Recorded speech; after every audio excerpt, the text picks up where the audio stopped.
पंडित जी की कथा को बीच में ही रोककर क्रोध से भन्नाया औरंगजेब तमक कर बोला, हमारी शरीयत में तो पूर्व जन्म का नामो निशान नहीं है। तुम्हारी यह बकवास सर्वथा बेबुनियाद है। शहंशाह शाहजहां के दोनों पुत्र औरंगजेब और दारा शिकोह एक दिन पंडित जी के प्रवचन में जा बैठे।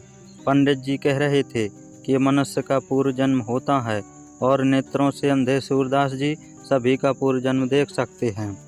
दारा शिकोह संत की वाणी में समाये ज्ञान रस में भीगता जा रहा था। उसे औरंगजेब का व्यवहार धृष्टतापूर्ण लगा। इसी वजह से उसने अपने इस छोटे भाई को समझाने की कोशिश की, पर यह कोशिश औरंगजेब के हठ के कारण कलह में बदल गई। दोनों लड़ते झगड़ते अपने पिता शाहजहां के पास पहुँचे। औरंगजेब को समझाना शाहजहां के भी बस में नहीं था और अब तो उसने हट भी पकड़ ली थी कि उस अंधे संत को बुलवाया जाए और वही सिद्ध कर दिखाए कि क्या पुनर्जन्म वास्तव में होता है।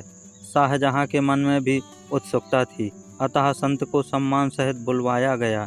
शाहजहां ने बालक औरंगजेब की जिज्ञासा उनके सामने रखते हुए कहा, यह बालकों का झगड़ा तो आपको निपटाना ही होगा। शाहजहां के स्वर में आदेश नहीं, मनुहार थी। अच्छा, तो फिर आपके महल की सभी स्त्रियों दास दासियों को कहिए कि वे एक एक करके मेरे सामने कुछ बोलकर जाएं।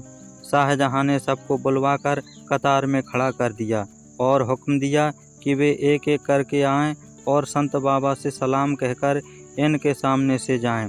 सबने आज्ञा मानी और जब सबसे अंत में जहां आरा आई तब उसने जो भी संत बाबा सलाम कहा तो उस अंधे संत ने कहा, ललिता तो है पूछत शाहजहां।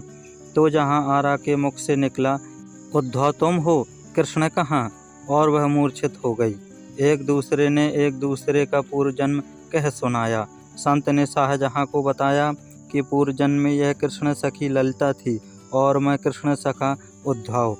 संत ने शाहजहां को यह भी बताया कि इस जन्म में भी यह कन्या धार्मिक होगी, तुम्हारी बहुत सेवा करेगी और जब मृत्यु आएगी तो इसके हृदय पर धर्म ग्रंथ होगा तथा इसी जन्म में मोक्ष पा जाएगी।